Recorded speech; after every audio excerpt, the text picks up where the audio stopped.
Muchas gracias, Susan. Gracias a todo el equipo de Cambiando Horizontes. Gracias a la compañera de Aldeas también por la presentación. Yo la verdad estoy muy contenta por estar con ustedes otra vez. Me encanta trabajar en estas capacitaciones. También estoy muy contenta porque Cambiando Horizontes ya por fin es parte de la Red Latinoamericana de Egresados de Protección, así que eso nos da muchísimo gusto. Y pues como siempre, me da mucha alegría estar compartiendo con Perú. Claramente me encantaría estar allá con ustedes, pero bueno, ya se logrará en algún momento y mientras les saludo desde México, que hace mucho calorcito hoy. Y bueno, vamos a ver hoy un tema muy importante que tiene que ver con cómo hacerle para manejar el estrés, perdón. Y vamos a profundizar un poco en qué es el estrés y por qué estamos hablando de esto con toda la gente como ustedes que trabajan en CARS, ¿no? Por ahí también comentarles que tal vez en algún momento se conecten algunos chicos del Comité Joven de la Red que están invitades y también nos podrán aportar sus comentarios porque este tema es súper importante. Entonces, bueno, vamos a empezar a profundizar con esto del estrés y por qué estamos hablando de esto. Bueno, a ver, la primera cosa es, ¿qué es?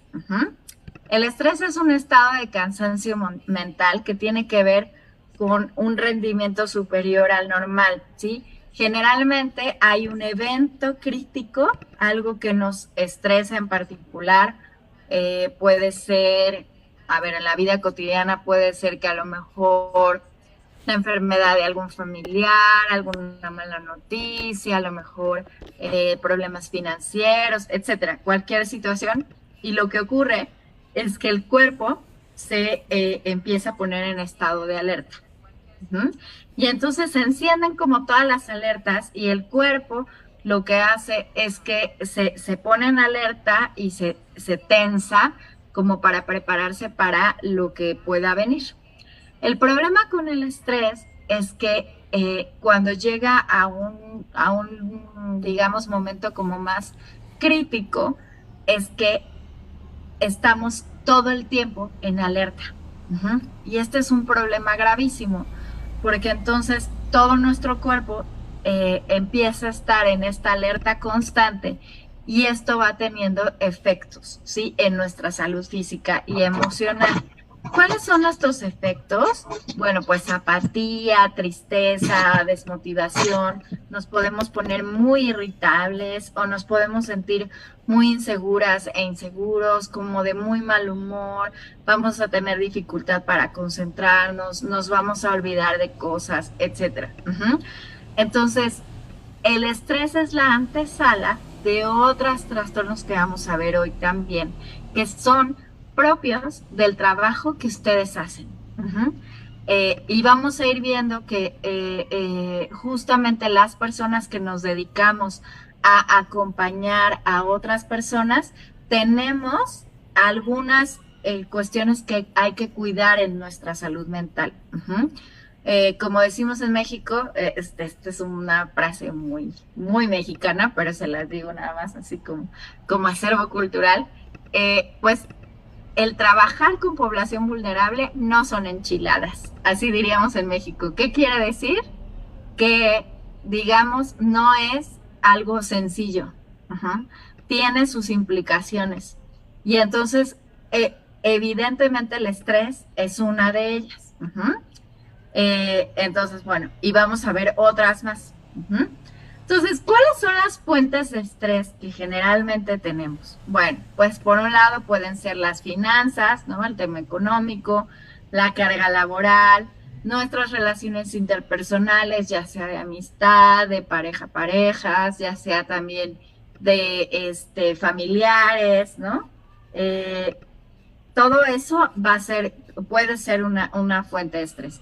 La salud, si tenemos alguna enfermedad, alguna preocupación como en temas de salud, pues eso también puede ser una fuente de estrés. Y otras son las situaciones de contexto. Por ejemplo, todo lo que les ha pasado a ustedes en Perú es una fuente de estrés. Yo me acuerdo en cuando empezó todo el relajo, ya va a ser un año, ¿verdad? Que más o menos que empezó toda la cuestión política. Bueno, o sea, ya llevan varios años difíciles, pero digamos, el más fuerte más o menos es como un año. Yo me acuerdo que le mandé mensaje a Susan, ¿no? Y le preguntaba, ¿cómo están? ¿Cómo se sienten? ¿No? Y justo me acuerdo que me decías que es muy estresante porque están pasando cosas en las calles y tal. Entonces, obviamente, todo eso animo que no nos afecte. Claro que nos va a afectar, ¿no? Me preguntaba hace rato, Susan, cómo están las cosas en México y también están muy estresantes porque a nivel político están pasando muchas cosas que afectan en el día a día de nuestra vida cotidiana. Entonces, claramente va a haber situaciones de contexto que nos afecten, como temas políticos, la inseguridad, a lo mejor pues si hay algún conflicto armado o el tema del narcotráfico, todas esas cosas también nos pueden afectar y nos afectan a nivel emocional. Ahora, vamos a empezar a entrarle como a esta parte del estrés, cómo lo viven ustedes en el día a día. Yo sé que todas y todos los que estamos aquí, o la mayoría, son personas que están trabajando constantemente con población en situación de vulnerabilidad.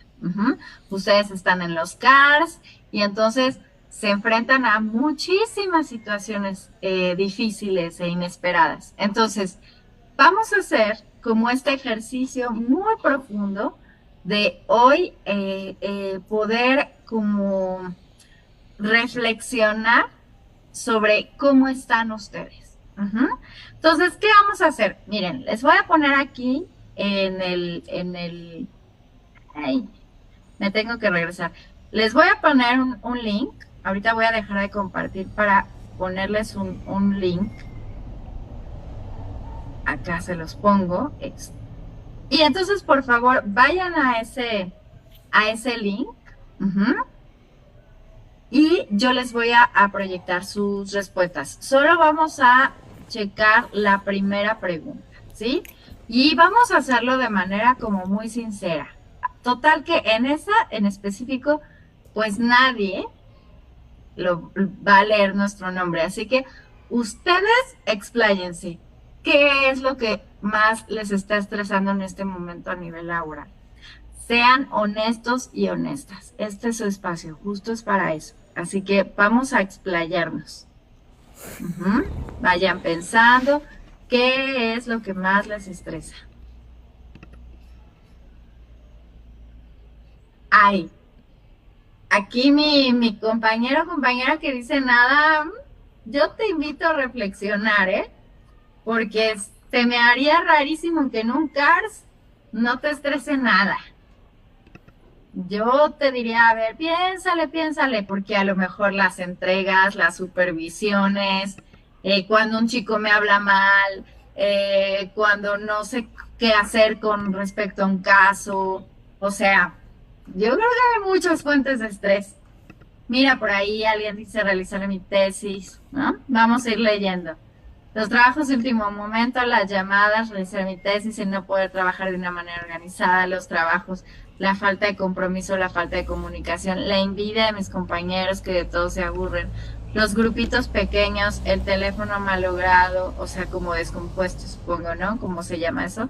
Las conductas inadecuadas de algunos compañeros de trabajo, el mal comportamiento de los niños, no tener dinero, la presión por parte de los jefes que quieren que en el momento las cosas, no hay mucha tolerancia, el personal que no va a la par en el trabajo, la falta de empatía,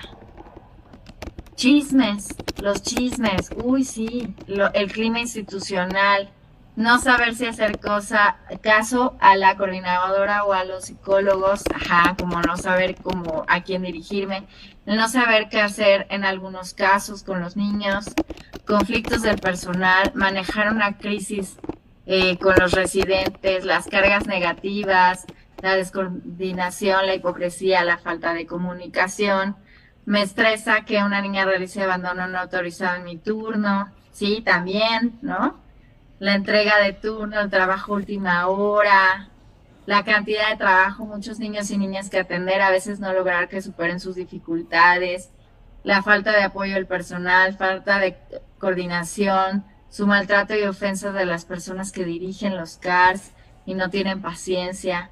Lo que más me estresa es la carga de trabajo, las conductas inadecuadas, los cambios de conductas repentinos, las llamadas de atención, las malas actitudes y los chismes que impongan algo sin llamar al diálogo, lo económico, la entrega del trabajo, la falta de compañerismo, que hubo una mala administración en este CAR, tiempo de pandemia, no se está cobrando horas de trabajo, habiendo trabajado con mucha responsabilidad, uff, qué fuerte.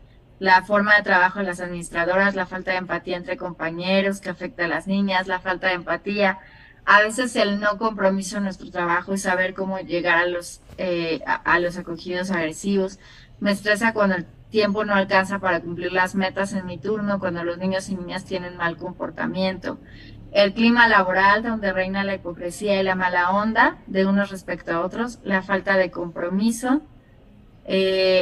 Cuando mi niña no me obedece y no quiere comer, me estresa el poco apoyo del equipo técnico, cuando los residentes quieren que les atiendan a la vez, cuando faltan al respeto, la falta de empatía, la mala coordinación, el poco apoyo, reuniones de último minuto, asistir días libres, chismes que no asuman sus funciones, poca ética y profesionalismo, desorden y falta de comunicación. Cuando hay casos difíciles y las conductas de los residentes y el equipo técnico no te apoya, siendo también su trabajo lo que corresponde a los psicólogos, ellos quieren lavarse las manos, la falta de comunicación asertiva y la falta de empatía. Desorden y falta de comunicación, falta de apoyo. Bueno, fíjense la cantidad de cosas que están diciendo. Por aquí también en el chat, algunos nos compartieron igual el tema de la empatía, los jefes autoritarios, el clima laboral y los chismes, integridad, la falta de autoridad, la forma en cómo actúa la seguridad, tomando fotos de cada actividad que realizamos. Me estresa que mis compañeros me digan yo sí puedo y al final no hacen nada y uno se recarga de trabajo. Me estresa la falta de involucramiento e identificación con los problemas de los usuarios.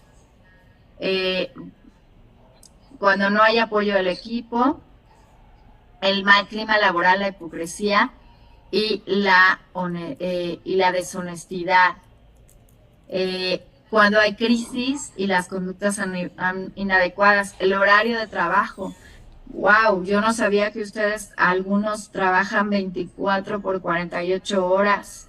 Me gustaría que sean 12 por 48, de ahí no nos estresaríamos, el cuerpo no da, pues claro que no da, por supuesto que no, no sabía que tenían esos turnos. ¿Ustedes me escuchan? Porque por ahí me dice Danitza que no se oye, me pueden escribir, sí se oye, ¿verdad, Marisa? Perfectamente. Ok. La falta de coordinación, abuso de autoridad. Ok, gracias. Fíjense cuántas cosas, falta de apoyo con los compañeros, falta de empatía, las crisis de los residentes, la tardanza, que el INAVIF no brinde apoyo económico, materiales para trabajar. Bueno, fíjense todo lo que pusieron. O sea, lo que quiero que vean es cómo, quiero que vean este panorama. O sea, son 65 respuestas hasta ahora, más las del chat. Y todas, la gran mayoría, nos están hablando de varias cosas. Clima laboral desgastante, en donde hablan de chismes, de rumores, hablan de hipocresía, hablan de maltrato. Por otro lado, también tenemos el desgaste que hay en el contacto directo con la población, que evidentemente va a haber casos complicados, y eso también. Luego también hablaron del tema económico, ¿sí? Que es como una preocupación, y supongo que también la situación del país. En México también están pasando cosas al respecto, la inflación está muy, muy alta, entonces todo está mucho más caro. Y otra cosa que mencionan es como esta cuestión de las condiciones de trabajo, en donde las condiciones de trabajo no son adecuadas. Pero fíjense Son más o menos entre 4 o 5 temas que se van repitiendo y que son bien delicados. Entonces, cuando yo veo esto, lo primero que pienso, y gracias por compartirnos, lo primero que pienso es, ¿cómo no nos vamos a estresar? ¿No? O sea, sería una falacia decirles, no, pues no se estresen. No, evidentemente se van a estresar. Ujú. Pero aquí, ¿qué vamos a hacer para manejar este estrés y para evitar que llegue a otras situaciones? Y eso es también lo que quiero hablarles. Tenemos algunas condiciones, vamos a llamarles así, en salud mental, que son propias del trabajo que ustedes realizan y que no muchas veces hablamos de eso. Por eso quise hablar de esto, porque normalmente no se le da espacio a lo que ustedes sienten y viven. Y es muy importante, porque en la medida en la que yo pueda atender esto que estoy viviendo, todas estas situaciones que ustedes acaban de compartir, en la medida en la que yo trabaje eso, la calidad de la atención que brindemos va a ser mejor. Ajá. Entonces, sí tenemos que profundizar en esto. Lo primero que quiero decirles es que hay una cosa que se llama desgaste profesional o burnout, que desde hace ya varios años está catalogado como pues una condición de salud mental por la OMS. En algunos países incluso hay legislaciones para prevenirlo. En México justo acaban de poner el desgaste profesional como una condición para la incapacidad laboral. Les quiero contar un poco qué es. Por ahí sí, ahí, ajá, para que porfa nos ayuden a apagar sus micros. El desgaste profesional es una disfunción que ocurre a nivel personal y profesional a partir de situaciones que ocurren en el trabajo. Va a haber muchas repercusiones del desgaste profesional, pero algunas de ellas son la satisfacción laboral, la eficacia, o sea, cómo podemos estar en el trabajo y la calidad del trabajo. Puede llegar a ausentismo laboral y algunas otras cosas, por ejemplo, ausencias permanentes como faltas constantes, descansos prolongados porque ya no estoy rindiendo, porque ya no puedo más, la rotación del personal o todo el tiempo esta sensación de quiero salir de aquí. A ver, el desgaste profesional tiene una serie de signos y síntomas, como cualquier otra enfermedad. Entonces, vamos a profundizar en ellas y les voy a pedir que empiecen a pensar si ustedes se identifican con algunas de estas.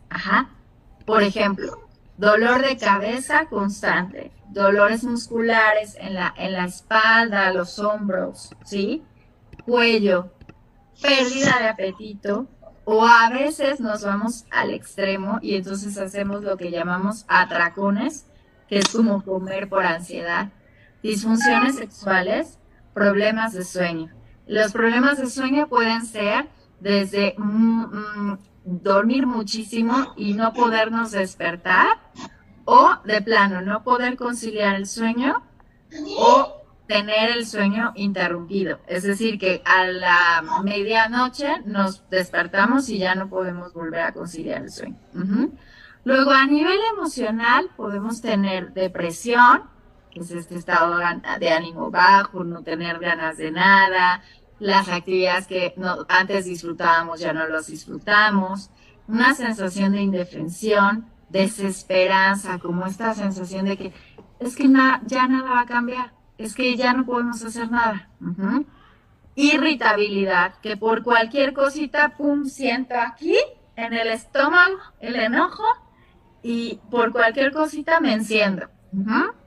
Apatía, ya, y seguro lo han visto, a lo mejor con compañeros o compañeras en donde, ay, es que vamos a hacer tal actividad para los chicos, y hay alguien que dice, ay, no, ¿para qué? Es que eso ni sirve, no hay dinero, mejor otra cosa. Eso es apatía. Desilusión, sí, que ya no tenemos ninguna motivación, pesimismo, hostilidad, Y esto puede ser hacia los chicos y chicas o hacia el personal. Intolerancia, culpar a las demás personas y algo que se conoce como aplanamiento afectivo, que es como un momento en donde ya incluso a nivel facial ya no estoy expresando. Uh-huh. Entonces todo el tiempo estoy así como cuando a la gente le ponen el Botox, como que ya no puedo, no puedo expresar con el rostro. Uh-huh. Cognitivo es que pierdo el significado de mi trabajo, ya no le veo sentido. Pérdida de valores, se me desaparecen las expectativas, ya estoy nada más como un poco robotizada. Mi autoconcepto cambia, no me siento tan a gusto conmigo. A veces también me puedo sentir más desorientada, pierdo la creatividad, me distraigo fácilmente, a lo mejor me vuelvo más cínica frente a ciertas cosas que van pasando y crítica generalizada. Uh-huh. Conductualmente voy a evitar ciertas responsabilidades, el ausentismo puede estar constante, conductas desadaptativas, desorganización.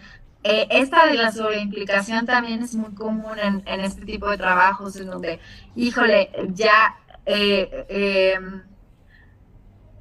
me cuesta mirar objetivamente los casos y quiero resolverles la vida de todo a los chicos y las chicas y a lo mejor sobreprotejo y a lo mejor caigo en prácticas que tampoco son muy éticas. Uh-huh.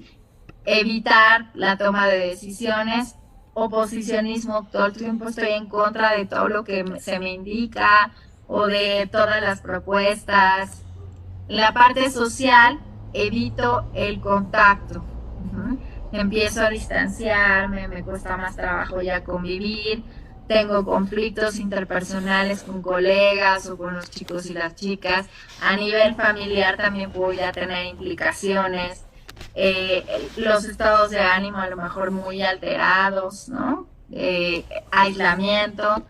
Se pueden formar como grupos, que era lo que ustedes ponían en el mente, y como estos subgrupitos en donde están así como en chisme todo el tiempo. Ayúdenme a apagar sus micros, por favor. Y la evitación del tema profesional. Entonces, fíjense, ¿qué pasa? ¿Escuchas? Ay, sí, voy a silenciar para eso, ahí está. Gracias. ¿Cómo hacemos con esto? Fíjense. La primera cosa es checar si ustedes están en algo como esto que estoy diciendo. Uh-huh. Cuando estamos en una situación ya de desgaste profesional, vamos a tener afectaciones en las diferentes áreas de nuestra vida. Ya no solo va a ser el tema del trabajo, sino esto también se va a ir permeando con nuestras amistades, con nuestra parejas, se va a sentir como que algo ya no está bien. Les voy a poner algunos ejemplos para que sea más fácil identificarlo. Conozco personas que cuando van a trabajar con miedo. Uh-huh. Miedo a la crítica, miedo a sus jefes o jefas, miedo incluso a la población que atiende, o a lo mejor con ansiedad, ¿no? Y entonces es sentir como todo el tiempo como un hormigueo en los brazos y en las manos, de que están sintiendo mucha ansiedad, o mucha repulsión, o pocas ganas de levantarse en la mañana y de decir, ay, qué bueno que tengo este trabajo. No, ya no quiero ir, ya no me siento parte. Entonces, el desgaste profesional lo que va haciendo es que de repente dejemos de reconocernos a nosotras mismas o nosotros mismos en el trabajo, y que entonces todos los esfuerzos que hacemos, pues de pronto ya no les veamos como sentido. Uh-huh. Entonces, quiero hacerles una pregunta muy honesta. Uh-huh. De estos síntomas que están viendo en la pantalla, ¿hay algunos con los que ustedes se identifiquen? Ayúdenme a poner en el chat si me identifico con 3, o sí con 4, o con todos, o con ninguno. A ver, para ver más o menos cómo estamos. Ayúdenme a ponerlo en el chat. Así vamos viendo cómo estamos en este momento en este grupo. Con todos por ahí nos dicen. Sí, muchos. Hasta que tuve vacaciones, bien, casi con todo. Con varios. Con varios. Muchos. Sí, algunos, varios, físico y emocional, varios, todos, varios, con todos, algunos con 4, algunos con el 50%. Ya perdí la cuenta, pero la mayoría, algunos, ok, varios, con todos, ok. Bueno, entonces podemos dar por hecho que de este grupo que somos, bueno, me salen 407 participantes, wow. De estos 406 participantes que tenemos el día de hoy, la gran mayoría está teniendo alguna sintomatología relacionada con el desgaste profesional. Ahora, yo no soy la persona que les va a decir un diagnóstico tal cual, porque cada caso es distinto. Pero sí me interesa que ustedes vean que a lo mejor hay foquitos rojos que se encienden. Y vamos a ver qué podemos hacer al respecto. Porque no se trata de que aquí se vayan con más depresión. O sea, no. Se trata de que nos vayamos con ciertas herramientas. Pero la primera cosa que quiero decirles es que esto, o sea, el experimentar esto todos los días, esto no es normal. Dejemos de normalizarlo. ¿Es esperado por el tipo de trabajo que tienen? Sí. Pero también, uno, ¿lo podemos aprender? O sea, quiere decir que podemos salir de este ciclo y también lo podemos prevenir. Entonces, vayamos viendo. La primera cosa que me gustaría decir es que está este poquito rojo encendido. Que aquí está pasando algo y que es importante atender. Bueno, ahora, hay otras. Bueno, aquí nada más les quiero decir algunas cositas como de lo que les decía que en el día a día hay: cansancio, fatiga, discursos recurrentes sobre las situaciones que les estresan, dificultad para manejar las emociones, cambios en la actividad social y en su cuidado. También nos pasa mucho cuando trabajamos con población vulnerable. A veces de repente dejamos de atendernos emocionalmente y en nuestro autocuidado, angustia y desesperanza. Ahora, esto es el desgaste profesional, el burnout. Pero tenemos otros dos que también me interesa que ustedes distingan. Uno es la fatiga por compasión. La fatiga por compasión es exclusivamente en personal que se dedica al cuidado. O sea, ustedes. Se da en personal que se dedica al cuidado. ¿Y esto qué es? La profunda empatía por una persona que sufre y el deseo de aliviar el sufrimiento. Pero ¿qué pasa? O sea, ustedes todos los días escuchan historias muy duras. Entonces, cuando llegamos a la fatiga por compasión es cuando cruzamos como esa línea de la empatía y entonces nos empieza a afectar muchísimo estas historias, al punto en el que afecta como en el día a día, en nuestro ánimo, en la vitalidad, en la desesperanza, y a veces hasta nos sentimos culpables por ejemplo, sí tener una cama donde dormir, o sí tener comida, o de repente gastar dinero en algo que nos guste, y entonces es como, ay, ¿cómo estoy gastando dinero en esto? Sí, los chicos del CARS están como están, ay, no, mejor no me compro nada. Eso es fatiga por compasión. Eso es fatiga por compasión. Entonces tenemos que tener cuidado, porque cuando nos vamos a la fatiga por compasión, lo único que estamos generando es un lugar como muy, muy, muy riesgoso, porque nos colocamos les colocamos a la población en ese lugar de pobrecitos, que es horrible, que es súper destructivo. Y la otra es que nosotros y nosotras empezamos a privarnos de cosas. Y lo más importante que nos privamos es de la vitalidad y de la energía. y ningún trabajo vale la pena para que perdamos la energía. Entonces, la fatiga por compasión igual también se atiende y se previene. ¿Cómo lo prevengo? Una es entendiendo que yo lo que hago es acompañar realidades, no convertirme en esa realidad. Ajá. Yo acompaño desde mi experiencia y con el corazón, pero no me fusiono con esa problemática, porque entonces si no, pues vamos a vivirnos todos a la calle y esa no es la solución. Ajá. Entonces, hay que tener cuidado si vemos que de pronto estamos llegando a esta fatiga por compasión. Ahora, hay otra que es el trauma vicario. El trauma vicario, si por ahí dice alguien, me está pasando, sí, y de eso se trata hoy, que nos demos cuenta de qué nos está pasando. Esto es muy común, entonces, y de repente no nos cuentan de esto. Entonces, vamos a identificarlo. El trauma vicario es también dirigido a personal que se dedica al cuidado. Y es un desgaste emocional que se produce por estar en contacto continuo con las emociones de otros y las situaciones de vida. Es estas historias que estoy escuchando. Pero fíjense, el trauma vicario va a tener una condición. Yo escucho estas historias, me afecta, pero además me remonta a mi propia historia. Ajá. Porque todas y todos no estamos aquí de gratis.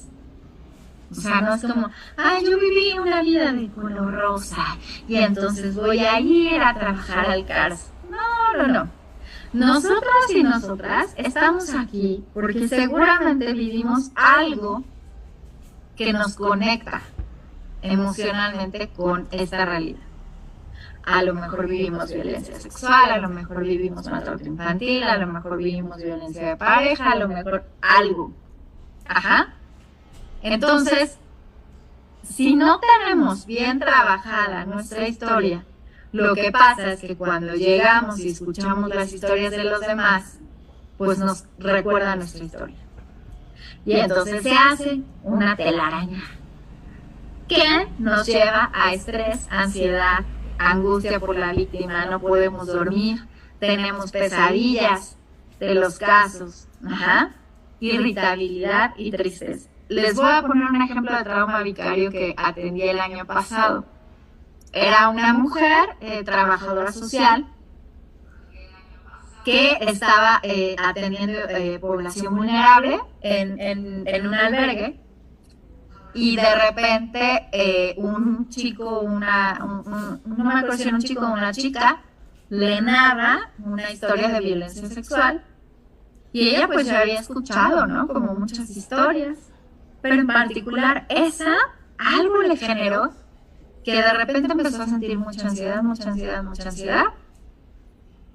Y pide atención conmigo, la atiendo y me dice, es que lo que dijo esta persona me recordó algo de mi infancia. Pero entonces ya no sé si ese es un recuerdo o es un sueño o me lo estoy inventando. Y estaba muy confundida. Y al final lo que pasó es que pues realmente era un recuerdo.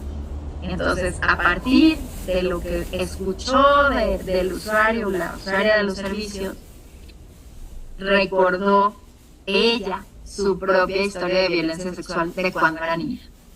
Y entonces hubo que hacer todo un trabajo para que ella pudiera elaborar eso que había recordado a partir de atender a alguien más. Esto es trauma vicario. Entonces, vamos a diferenciar. Desgaste profesional es este síndrome que tiene signos y síntomas que ya vimos que es a nivel cognitivo, emocional, relacional, social. Ese es uno. Luego tenemos la fatiga por compasión, que es cuando yo estoy escuchando y quiero aliviar el sufrimiento de la persona. Y otra es el trauma vicario, que es cuando me remonta a mi propia historia. Esa es como la diferencia de los tres. vamos a hacer otro sondeo. De estos tres, ¿cuál les resuena más a ustedes? ¿Qué sienten que les representa más? Entonces pónganme en el chat ninguno o todos, o pónganme el que les resuena. Desgaste profesional, trauma vicario o fatiga por compasión. Pónganme ahí en el chat cuál de los tres les resuena más con lo que están viviendo ahorita.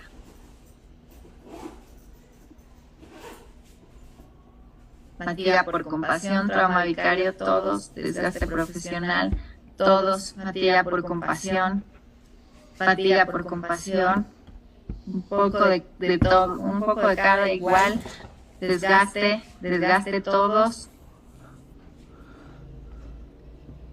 fatiga, todos, fatiga por compasión, todos, desgaste, fatiga, desgaste, todos, desgaste,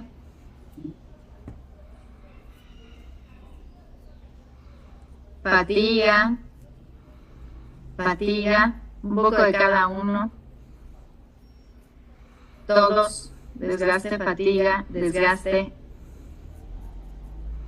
estrés, un poco de cada uno, desgaste, fatiga, desgaste, estrés, un poco de cada uno, desgaste. Ok, bueno, pues creo que está como distribuido, ¿no? El grupo. Ok. Está buenísimo que lo identifiquen ahorita. A lo mejor alguien ya lo tenía muy elaborado y lo había visto. Y bueno, me parece importante. Alguien nos dice, ¿qué se entiende por compasión? Compasión tiene que ver con... hay una línea muy cerquita de la empatía, que la empatía es ponerse en el lugar del otro, y compasión tiene que ver con como entender desde el corazón como qué le pasa a la otra persona, aunque yo no lo haya vivido, aunque sea una realidad distinta. Es como un lugar en donde no juzgo a la persona, sino como que me conecto. La cosa con la compasión es que de pronto nos podemos sobreinvolucrar, ¿no? Y en el caso de la fatiga por compasión es como ese lugar donde nos sobreinvolucramos. Ahora, no significa que la solución es que seamos indiferentes. No, ese no es el camino. En ningún sentido ese es el camino. ¿Cuál sería un lugar como dices, por pena? No necesariamente por pena, sino más bien como porque duele, porque es una realidad dura, ¿no? Entonces, la compasión es como desde el corazón, miro tu realidad y duele, ¿no? Si nosotros vemos una foto, por ejemplo, de los chicos o de las personas que estaban en los campos de concentración nazis, pues vamos a sentir algo, ¿no? O sea, si no lo sientes, pues aguas, ¿no? Ahí tenemos un problema, porque entonces no está habiendo esta empatía y esta parte humana. Pero ¿cómo le hacemos? ¿Cuál sería un lugar emocional para manejar eso sin que nos vayamos a esta fatiga? Creo que es algo como, digamos, vamos a decirlo simple, aunque en la práctica cuesta trabajo, pero lo podemos hacer como, miro tu realidad, me duele, la acompaño y a la vez entiendo que no es mía. Porque no es de ustedes. Podemos vivir cosas similares, incluso muy parecidas, pero al final no es la misma realidad. Y entonces eso también da un espacio emocional para dimensionarlo. Esa sería como una de las claves para empezar a trabajar esto. Entonces, la primera cosa que quiero decirles para para que no se me vayan de aquí espantadas y espantados, esto es muy común, es muy frecuente con las personas que atienden a otras personas. Pero aquí la diferencia es que nos tenemos que hacer cargo. Ajá, nos tenemos que hacer cargo de esto, porque ¿cuál es el peor escenario? Pues que seguramente muchos de aquí tienen colitis, gastritis, dolores musculares, migrañas constantes, a lo mejor ya padecimientos más crónicos, que a lo mejor tengan que ser hospitalizados y hospitalizadas, que haya ya un trastorno de salud mental. Esos son los peores escenarios y eso es a lo que no queremos llegar. Sí, y que no normalicemos que esto ocurre. Yo les quiero contar que hay organizaciones donde yo he trabajado, donde el personal concursa casi por cuántas hospitalizaciones tiene cada quien, ¿no? Ay, no, a mí ya me hospitalizaron la semana pasada. Ay, no, a fulanito también. No, eso no. Ajá, eso no es calidad de vida. Y eso no es saludable, ni para ustedes, ni para los chicos que ustedes acompañan. Entonces, aquí la pregunta es, bueno, ¿y ahora qué hago? ¿Qué hago con esto? Entonces, antes de que nos vayamos al autocuidado, quiero que hagamos un ejercicio. Pero Raquel levantó la mano, no sé si fue por error. Si quieres decir algo, puedes decirlo.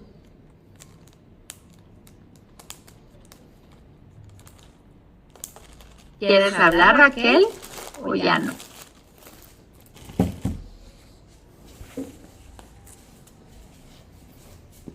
Bueno, vamos a hacer un ejercicio y luego nos vamos a ir al tema del autocuidado.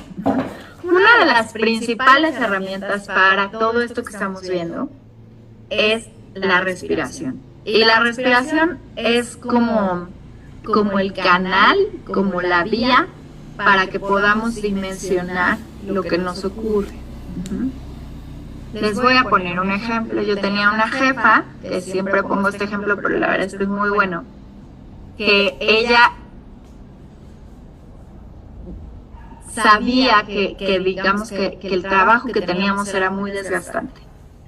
Y entonces la manera en la que ella usaba la respiración para mí fue fundamental. Le aprendí mucho. ¿Qué hacía? En este caso era una organización para niños y niñas con cáncer.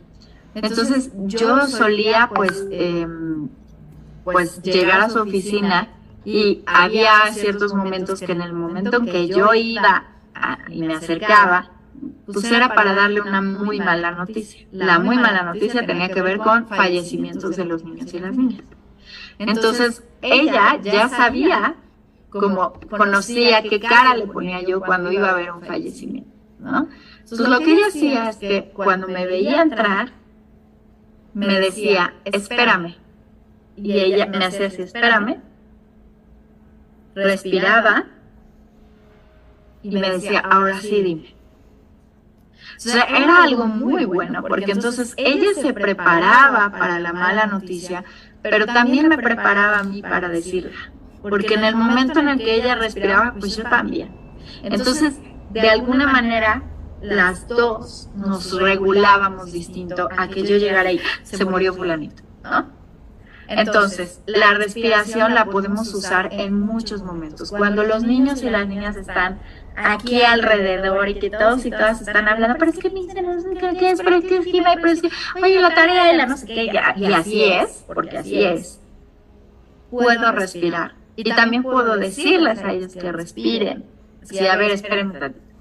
Vamos a respirar, vamos a relajarnos y ahora sí dime, te escucho.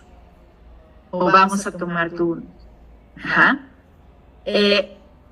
La respiración es esa pausa orgánica que nos permite dimensionar todas las diferentes situaciones que tenemos. Entonces, ¿cómo respiramos? Cuando éramos niños y niñas, no sé por qué, nos explicaron que respirar era así o así, ¿no? Que levantabas las manos y hacías esto. Bueno, eso es como completamente contrario a lo que el cuerpo necesita. Si yo hago esto, lo que estoy haciendo es tensar, no hay espacio. Y si yo bajo, aquí voy a tener mucho mayor espacio para respirar. Entonces, lo que voy a hacer es que al inhalar, inflo el estómago y al exhalar, contraigo. Entonces les voy a pedir que cierren sus ojos. Toma una respiración profunda. Entonces es inhalo, inflando, exhalo, contrayendo. Inhalo, inflando, exhalo, contrayendo. Inhalo, exhalo. Ok, ahora lo voy a hacer en 4 tiempos. Inhalo, 1, 2, 3, 4. Sostengo, 1, 2, 3, 4. Exhalo, 1, 2, 3, 4. Inhalo, 1, 2, 3, 4. Sostengo, 1, 2, 3, 4. Exhalo, 1, 2, 3, 4. Y así con tus ojos cerrados, checa cómo está tu cuerpo en este momento. ¿Qué cambió?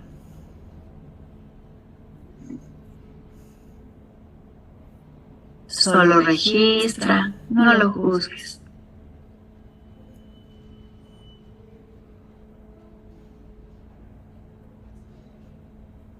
Y cuando estés lista, listo, ve abriendo tus ojos despacito. Puedes estirarte un poco, mover despacito tus hombros, tu cuello y abre tus ojos. Eso. Ahora pone en el chat qué cambió en tu cuerpo. ¿Qué cambió en tu cuerpo?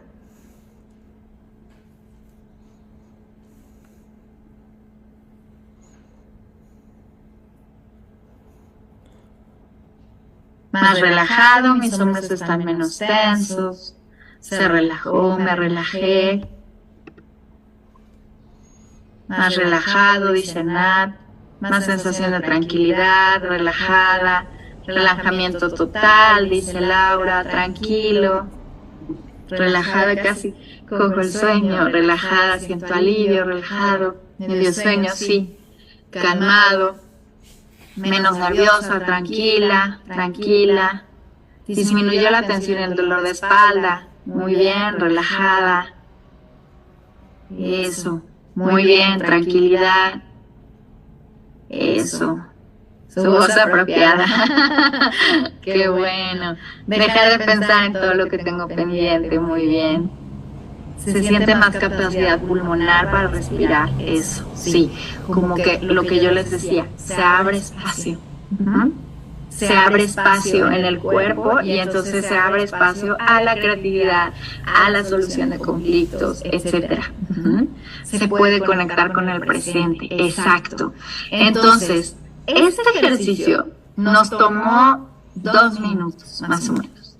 Entonces, claramente ustedes lo pueden hacer en su día a día. Y aquí no hay sobredosis. O sea que si yo en la mañana lo hago, luego en la tarde lo hago y en la noche lo hago, no hay problema. Si estoy en el CARS y estoy súper tensa y no sé qué hacer, agarro, voy al baño y ahí en el baño respiro. Ni quien se dé cuenta. Ni quien se dé cuenta que te tomaste 2 minutos para respirar. O están los niños ahí, espérame tantito, voy a respirar. Y les enseñan también a ellos y ellas a que se regulen así. Y entonces todos respiramos juntos. Y entonces eso cambia la dinámica. Entonces, esto lo podemos hacer como una herramienta. Por ahí alguien dice, estoy en el CAR. Claro, lo pueden hacer. ¿Sí? O sea, lo pueden hacer. Y a veces, o sea, y ahorita lo hicimos con ojos cerrados, pero también lo pueden hacer con ojos abiertos. Entonces, nada más es que le dediquen unos segundos a conectar con ustedes y eso también permite conectar con la otra persona. Y fíjense, todos dicen, hablan de cambios a nivel corporal. Entonces, esta es una herramienta gratuita, no cuesta, que se puede hacer ilimitadamente y que va a tener muchos beneficios. Ahora, están en la computadora, también lo pueden hacer. Están en una junta, también lo pueden hacer. No es como, ¿cómo? No, antes de la junta difícil, antes de decir lo incómodo que tengan que decir, ahí respira. Entonces, bueno, esa es una de las herramientas que quería que viéramos. Ahora vamos a ver otras. La gran así herramienta así máxima se llama autocuidado. El autocuidado tendría que venir en los contratos laborales, básicamente. Porque es una herramienta que nos va a permitir prevenir y atender tanto desgaste profesional, trauma vicario como fatiga por compasión, ¿sí? Es el cuidado hacia mí mismo o mí misma. Y es un acto que permite responsabilizarme sobre mis acciones y gestionar mi bienestar. Es la puerta de entrada para mi bienestar. Ahora, fíjense, hay muchos tipos de autocuidado. O sea, no hay solo uno. Entonces vamos a ir viendo uno por uno. Tenemos el autocuidado social, que son las actividades que hacemos para mejorar y fortalecer nuestras relaciones con las demás personas. Recibir y dar afecto, pedir ayuda, poner límites, ¿no? Que a veces eso, como personas latinoamericanas, nos cuesta mucho trabajo, ¿no? Nos cuesta trabajo decir que no, nos cuesta trabajo decir esto no me gusta, no me parece, ¿no? Y esto hay que aprender a hacerlo, ¿no? Les quiero contar algo que me pasó ayer. Ayer tuve una cena familiar, si me ven en redes, así, si mi familia me ven en redes, una cena familiar y alguien hizo un comentario que no me gustó. Y entonces le dije, así como se los estoy diciendo ahorita, le dije, esto es una falta de respeto. Y nada más vi su cara, así como, y yo, sí, eso es una falta de respeto por esto, esto y esto. Y ya se quedó así y ya después me pidió disculpas, ¿no? Pero qué bien se siente, qué bien se siente decirle a esa persona, esto es una falta de respeto, ¿no? Y eso es un límite. Los límites no es agarrarnos a gritos con la gente y pelearnos, no. Es decir, esto es una falta de respeto y no me gusta tu comentario. Y se acabó. Ajá. Pero esto nos cuesta como mucho trabajo como personas latinoamericanas. Y creo que en esto somos muy parecidos en Perú y en México, ¿eh? Nos cuesta muchísimo. Entonces, bueno, vamos a trabajar en eso, cómo poner límites. Practicar la empatía, ponernos en el lugar de otra persona y ser solidarios y solidarias. Ese es el autocuidado social. Ajá. ¿Qué actividades hacemos como para nuestro autocuidado social? Por ejemplo, ¿qué hago para fortalecer las relaciones con las demás personas? ¿No? Yo les voy a compartir cosas que hago para mi autocuidado social. Yo elijo personas que para mí sí es muy importante ver frecuentemente.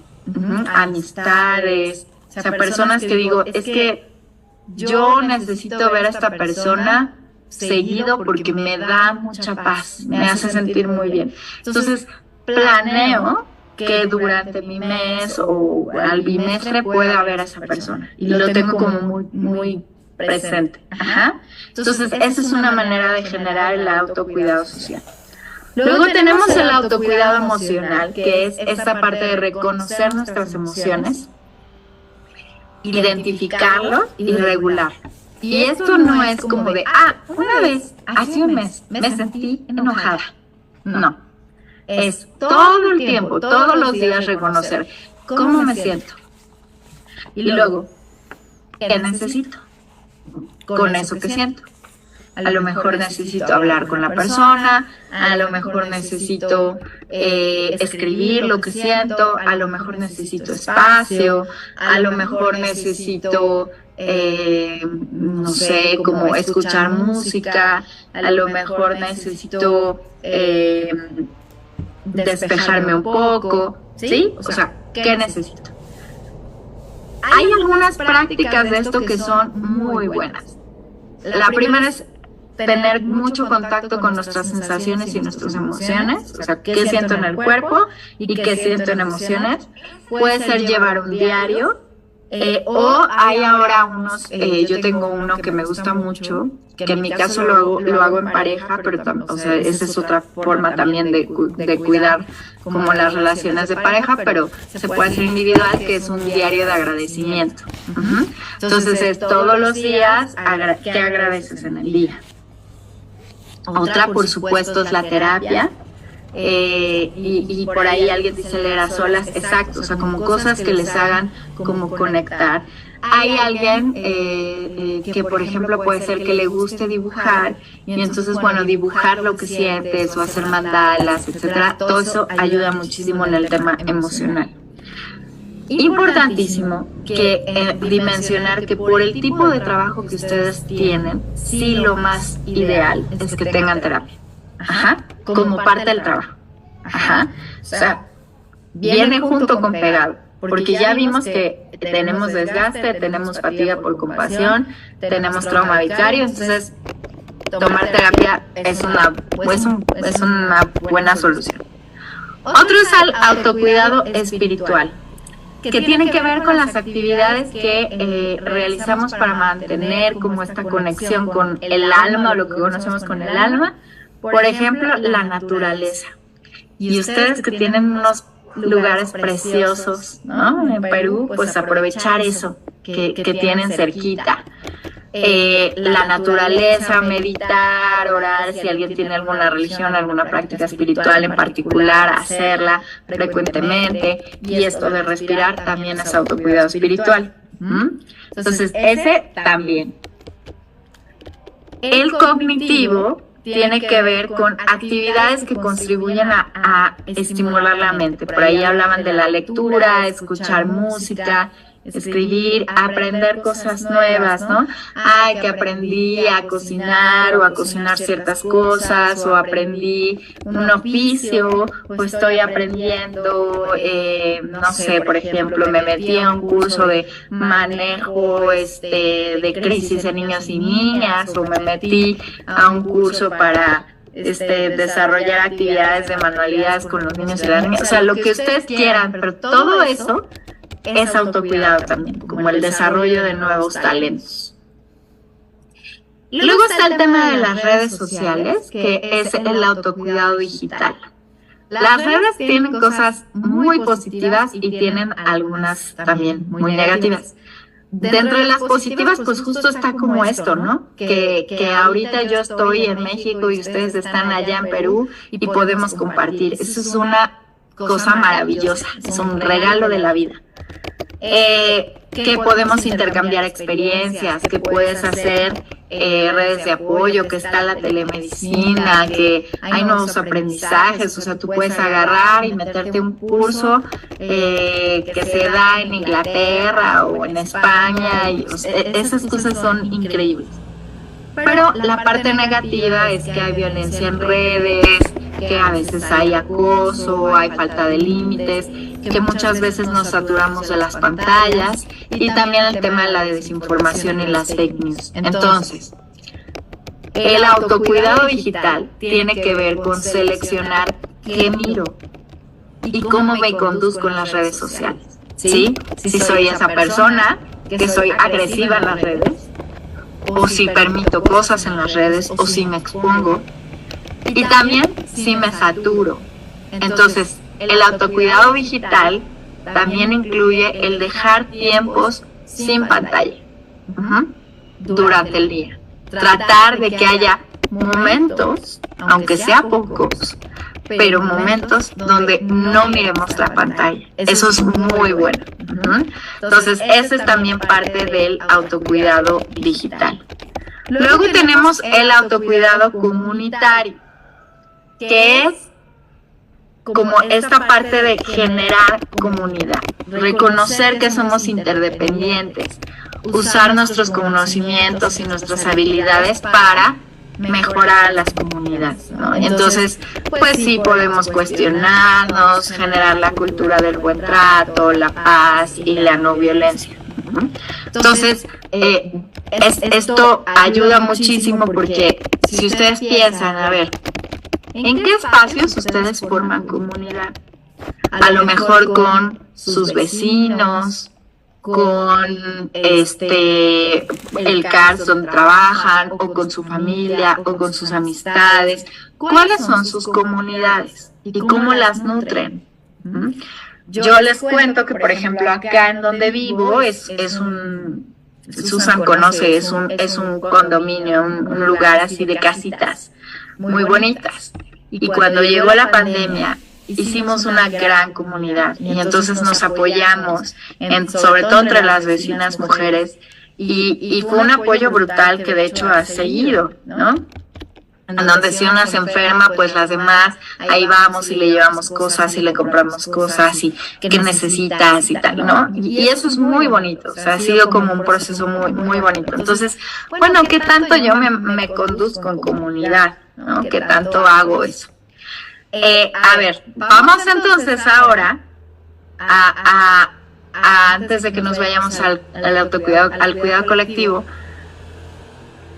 a pensar de estos autocuidados que vimos, ¿cuál es el que ustedes creen que necesitan reforzar?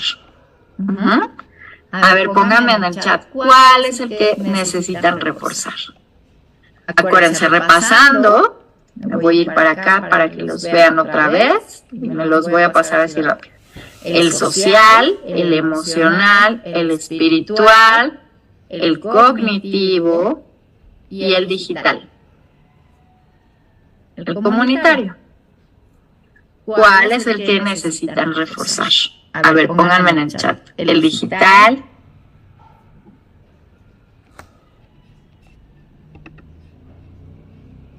El emocional, dice Katia. El espiritual, el emocional, el comunitario, el emocional. El social, el cognitivo, emocional. Lo emocional, dice Luz. El emocional, dice Rosario. Bueno, emocional, espiritual, emocional.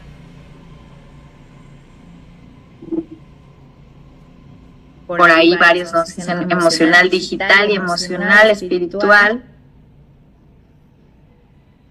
Comunitario social, comunitario espiritual social. Y todos dicen el emocional y todos, los tres. Ajá, todos son muy importantes. Sí, sin duda son muy importantes. Fíjense cómo en general la mayoría están mencionando el emocional y el digital. Me gusta que pongamos el digital porque de repente como que no lo tenemos tan presente y sí. Entonces, bueno, fíjense cómo ustedes pueden ir trazando sus prioridades, ¿sí? Ustedes pueden ir viendo, a ver, si es el emocional, ¿qué acciones puedo hacer para este emocional? Si es el digital, bueno, ¿cómo voy a transformar mis rutinas para empezar a trabajar en eso? Ajá. A lo mejor, ¿en qué momentos puedo hacer como un momento de desconexión? ¿En qué momentos puedo como desafanarme un poco? Y en qué momentos puedo usar las redes también como para conectarme en cosas, ¿no? O sea, también puede ser que de repente lo digital lo podamos usar como una forma de relajarnos, pero si también está haciendo algo que me estrese y me agobie, bueno, pues entonces, ¿cómo le voy a hacer? Entonces, bueno, importantísimo que vayan viendo qué puedo ir haciendo en el tema de autocuidado con estas subdivisiones que ya vimos. Ahora vamos a hablar del cuidado colectivo, que son acciones claras que tengo que hacer para evitar el desgaste a nivel comunidad. Llámese CARS. Porque miren, si ustedes ya vieron que sus compañeros y compañeras están desgastados, ustedes están desgastados. Pues, ¿qué va a pasar con ese entorno laboral? Pues va a ser desgastante. ¿Y qué pasa si lo vemos al revés? Si yo me hago cargo de mi desgaste, lo trabajo, pero además también normalizamos el cuidarnos colectivamente, pues la cosa va a cambiar. Entonces, hay acciones que son como súper claras que pueden ayudar a evitar el desgaste y cuidarnos colectivamente. Les voy a poner algunos ejemplos que yo he hecho y que hago. Por ejemplo, en la red hay un equipo, ¿no? Tenemos un equipo. Ahora, hemos ido creciendo, entonces digamos que somos 4 personas las que estamos como más activas, ¿no? 2 de ellos son jóvenes egresados y 2 profesionales. Son 2 personas de Argentina, 1 de Colombia y yo de México. Bueno, una de las cosas que hacemos para cuidarnos colectivamente es respetar los días de asueto. Los días de asueto de cada país, porque no son los mismos, ¿no? Entonces, hay veces que yo me levanto y es, ¡ay! Hoy es día de asueto en Argentina. Entonces, yo sí voy a trabajar, pero mi compañera de Argentina no, entonces no la molesto. Y es una manera de cuidarla. Y lo mismo con el compañero de Colombia y así. Entonces, son cosas que hacemos para cuidarnos. Otra es, por ejemplo, tratar en la medida de lo posible de respetar las diferencias de horario, ¿no? Porque pues yo con Argentina tengo 3 horas de diferencia de horario. Entonces, si no hago eso, pues me empiezan a molestar desde las 6 de la mañana, que son sus 9 de la mañana, ¿no? Entonces, bueno, ¿cómo le hacemos para cuidarnos? Yo trato, por ejemplo, de que a partir de mis 4 o 5 de la tarde ya no mando mensajes a Argentina, porque entonces ya son sus 8 o 9 de la noche. Entonces, son maneras en las que nos cuidamos. En algún momento, trabajando en una organización, lo que hacíamos era como mucho trabajo en las comunidades. Y entonces íbamos a muchas escuelas, centros comunitarios, no cerca, porque bueno, la Ciudad de México es muy grande, entonces no eran cerca. Una manera de cuidarnos fue que yo instauré el que cada que nos tocaba salir a los centros comunitarios o a las escuelas, ya no teníamos que regresar a la oficina después, ¿no? Porque entonces, si no, imagínense, llegas a la oficina y luego de ahí te ibas ahí al lugar donde te tocaba. Entonces, hora y media. Llegabas ahí, dabas tu taller de 2 o 3 horas. Y luego de ahí, vete hasta la oficina. ¿En qué momento comiste? Hora y media de traslado. Y luego tu hora de comida, pues ya se te fue todo el día. Entonces, lo que yo decía era, no, ya no, o sea, no regresen. Vayan directo al lugar donde tienen que ir. Ya no lleguen a la oficina. Van al lugar y luego se van a su casa y trabajan desde casa lo que tengan que trabajar y listo. Pero no van a estar 5 horas en el tráfico. No tiene sentido. Entonces, esa es una manera de cuidar al equipo. Y hay muchas otras. A lo mejor ustedes pueden pensar en algunas muy claras. Por ejemplo, también había otra organización donde yo trabajaba, que era muy peligrosa la zona donde estaba. Entonces lo que hacíamos era, todos colectivamente era, ya van a dar las 5, que era la hora de salida, al cuarto para las 5, entre todos nos decíamos, ya van a dar el cuarto para las 5, empecemos a guardar, porque nos tenemos que ir puntual, porque ahí cuando oscurecía, pues había mucha delincuencia y más que asaltos era que apuñalaban a la gente, ¿no? O sea, fíjense. Entonces teníamos que tener mucho cuidado. Entonces entre todos nos cuidábamos para que eso no pasara, para que saliéramos cuando todavía había luz y salir acompañados. Entonces estas son cosas que se pueden hacer en el día a día para cuidarse colectivamente. Otra es el apoyo mutuo. El ver a tu compañera y tu compañero y preguntar, oye, ¿cómo estás? Oye, te he notado que últimamente, pues casi no platicas. ¿Estás bien? ¿Necesitas algo? ¿Te puedo ayudar en algo? por ahí le hablaban mucho en el Menti, que se ponían el pie. Que era como esta cosa como de jungla, ¿no? Como de, a ver cómo me la friego, a ver cómo hago que se evidencie su trabajo, a ver cómo hago y la meto en apuros. ¿Por qué? ¿Por qué no mejor al revés? ¿Por qué no nos apoyamos? Porque aquí el centro de todo, pues son los niños, niñas y adolescentes que ustedes acompañan. Esa debe ser la prioridad. No que si me dijiste, que si me hiciste, que si no. Entonces, ¿cómo nos apoyamos? Porque ese centro, el atender a niños, niñas y adolescentes, es pesado. ¿Cómo le hacemos? Antes, no sé si ahora, pero antes en México había un programa que se llamaba Lo que callamos las mujeres. Entonces, y seguro les llegó, porque ya sé que luego ven unos programas que yo misma digo, ay, estos son horribles, y luego me dicen, ay, en Perú lo vemos, nos encanta. Y yo digo, pero sí es horrible. Pero bueno, como La Rosa de Guadalupe, y ay, no, disculpen por todos esos programas horribles que existen. Pero bueno, había un programa que se llamaba Lo que callamos las mujeres. Y entonces en la organización donde yo trabajaba, instauramos la hora de lo que callamos las mujeres, porque éramos, pues como casi siempre, ya saben que somos mujeres las que trabajamos en esto, ¿no? Sé que hay hombres aquí, lo cual me da mucho gusto, pero sí sabemos que la mayoría somos mujeres. Entonces le pusimos Lo que callamos las mujeres, y eran los últimos 10 minutos del día, nos sentábamos juntas a contar cómo nos había ido en el día, y era un acto de apoyo mutuo súper bonito. Porque entonces era como, no, estuvo bien fuerte, viste que llegó tal paciente y tal, y llegó llorando, ay, sí, estuvo bien feo, ¿no? Y la secretaria me decía, ay, sí, yo no supe qué hacer, y así. Eso era diario, y era súper bonito. Entonces es, ¿cómo normalizamos el apoyo mutuo? ¿Y cómo podemos hacer, sobre todo si están aquí ahorita conectados y conectadas, gente que tiene puestos de liderazgo, directoras, coordinadores, coordinadoras, cómo hacemos políticas en la organización que sean orientadas al cuidado colectivo?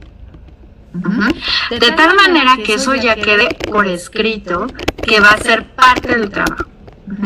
Que parte del trabajo va a ser cuidarnos para que, por ejemplo, salgamos temprano por las condiciones adversas, o salgamos a tiempo por nuestras condiciones adversas del contexto, o que instauremos que una vez al mes vamos a tener una convivencia todos y todas como una manera de generar el cuidado colectivo.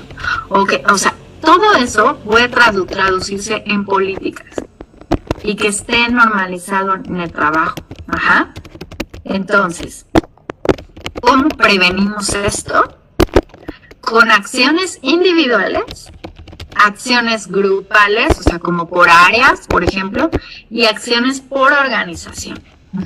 Eso es lo que hacemos. Entonces, vamos a ir como en este ratito que nos queda, vamos a aterrizar un poco. Vamos a primero dividir acciones individuales. Entonces les voy a poner aquí en el chat como título acciones individuales, y cada quien va a escribir qué acciones individuales creen que ustedes pueden hacer a partir de hoy para cuidarse. Les voy a dar algunos tips para que los puedan poner, pero por ejemplo yo, para cuidarme individualmente, yo acudo a terapia, además voy a una ceremonia que en México es muy conocida que se llama Temazcal, además hago ejercicio, además tengo mi diario de agradecimiento, además tengo esta parte de la parte social de ver a mis amistades y los conciertos. Necesito ir a un concierto por lo menos una vez al mes como parte de mis acciones de autocuidado. Todo eso lo hago al mes. Entonces, pónganme en el chat cada quien qué acciones individuales cree que son viables. Acuérdense que no tienen que ser costosas, no tienen que costar dinero. Si quieren que cueste dinero se puede, si quieren ir a ver ahora que en México están con el rollo que viene Madonna, bueno, pues si quieren gastarse dinero, ok, ¿no? Pero no tienen que gastar dinero. Por aquí ya empezaron a poner y yo aquí les leo. Escribo en mi diario, salgo con mis amistades y hago anillos con cerámica, voy al gym, salgo a pasear, deporte y viaje, retomar mis ejercicios y salir a correr, compartir con familia momentos agradables, autocontrol, ejercicios, escucho música, veo películas, igualmente tengo un diario en el que relato todo, buenísimo Katia, dibujo bastante, muy bien, paseo familiar, yo salgo a correr y hago mis manualidades, full body, ay chis, ¿qué es eso de full body, Mary? Cuéntame, porque yo no lo sé. Me llamó la atención, explícame qué es full body. Deportes, amistades, escucho música, ir a pasear con mi pareja, día de agradecimiento para mí misma, hacer ejercicio, salgo de viaje, salir a pasear, bailar, ejercitarme, leer, compartir en familia, reunión familiar, voy con mis amistades, bailar con mis hijas, juego fútbol, bailo, paseo familiar, salgo con las personas que me inyectan vitamina. Yo para cuidarme individualmente hago ejercicio, medito 3 veces a la semana, camino, río con amigas y veo películas y escribo experiencias, trabajo talleres manuales, viajo a divertirme y comparto con la familia, escucho música y manualidades, salgo a hacer ejercicio, full gym, escucho música y me pongo a caminar, aero training, salir a campo en familia, ejercicio, paseo, salir con amigas, paseo familiar, hablar con mis amigas, tejer, ver películas, viajar y escuchar, caminata, escuchar y paseo familiar, caminar, ver películas, leer, salir a los restaurantes que más me gustan en familia, pasear, viajar, ver buenas películas, hago manualidades, compartir con mi familia, caminar, escuchar música, desconectarme, no ver TV tradicional, eso sí, no Rosa de Guadalupe, gracias. Escuchar música, ver películas, paseo en familia, encuentros con amistades, escuchando música, paseo familiar, me gusta bailar, perfecto. Full body dice ejercicios con step en el gym. Ah, ok. Escucho música y bailo, escribir poemas, escucho música, compartir con mis compañeras, manualidades, postres, ver dorama y escuchar música. Wow, ok. Ahora, súper importante. Ya las herramientas ya las tienen ustedes, ¿no? Ya vieron que están ahí. Ahora, importante, sí hacerlas. Sí llevarlas a cabo, porque luego parece que es como, no, sí, yo lo hago. Ajá, ¿y cuándo fue la última vez que lo hiciste? 2021, ¿no? Entonces, no, o sea, hay que hacerlas y aquí la práctica es la clave. Por el tipo de trabajo que ustedes hacen, si yo no hago todo este combo de cosas, entonces empiezo a desgastarme más. O sea, hay que hacer el combo. No es una vez hace un mes hice ejercicio. No, es la práctica constante. Entonces, súper importante que vayamos retomando eso. Si ustedes detectaron en todo lo que hablamos, desgaste, trauma vicario o fatiga por compasión, es importantísimo que retomen lo que ya dejaron y también el tema de la terapia. O sea, insisto mucho en esto porque sí es fundamental en el tipo de trabajo que hacemos. Ok, muy bien. Ahora, gracias a todos y todas que pusieron. Ahora voy a poner acciones grupales que se les ocurra que puedan hacer con sus pares. Por ejemplo, si yo soy educadora en el CARS, ¿qué se puede hacer desde el área de educación? Si soy psicóloga en el CARS, ¿qué puedo hacer? ¿Sí? La gente cambiando horizontes, ¿qué puede hacer con sus pares? Ahorita es pares. ¿Qué acciones grupales se les ocurre que pueden hacer? A ver, anótenlas.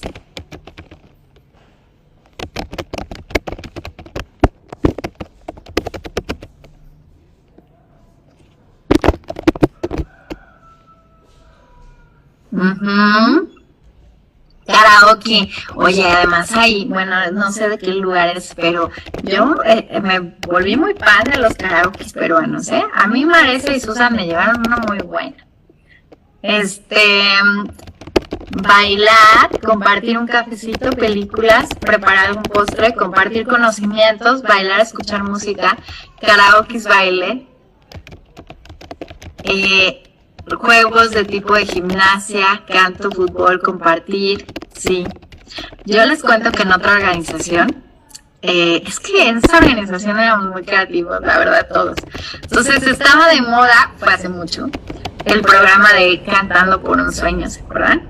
Bueno, pues entonces le pusimos Cantando por un Sueldo. Y entonces era un concurso que hicimos de canto entre los empleados. Súper divertido, yo fui juez. Y no, pues no, el premio no era el sueldo, en realidad nada más le pusimos así, pero fue muy divertido. Y lo estuvimos haciendo varias veces y era muy divertido. A salir a hacer deporte en grupo, ir a tomar el desayuno, conversar, día de cine, paseo con los compañeros de trabajo, sí, eso es muy bueno. Hay otra organización donde estuve que también lo que se hacía era que una vez al año era un paseo con los trabajadores y sus familias, y era muy bonito, porque conocías como a los hijos de los compañeros, era muy lindo. Caminata con la naturaleza, sí. Hay otra organización también que conozco, que bueno, ellos trabajan cerca de la playa, o sea, no cerquísima, pero sí un poco. Entonces, una vez al año se van todas a la playa, y eso les ayuda muchísimo. Hacer actividades una vez al mes, ok. Entonces, esto es viable, ¿sí? Muchas veces lo que pasa es que por la urgencia de las actividades dejamos de lado eso. Y es súper importante que no dejemos de lado, que esté en nuestra planeación. Si ustedes dicen, una vez al mes vamos a salir a la naturaleza del equipo, pónganlo en su planeación. Presupuéstenlo también. Las que procuran fondos también para eso. Porque es una inversión a la salud mental del equipo, ¿sí? Ok, ahora, ¿qué hacemos con las acciones organizacionales? Y aquí vamos a hacer algo distinto. Les voy a pedir que abran micrófono quienes quieran decirnos ideas para meter esto en la parte organizacional.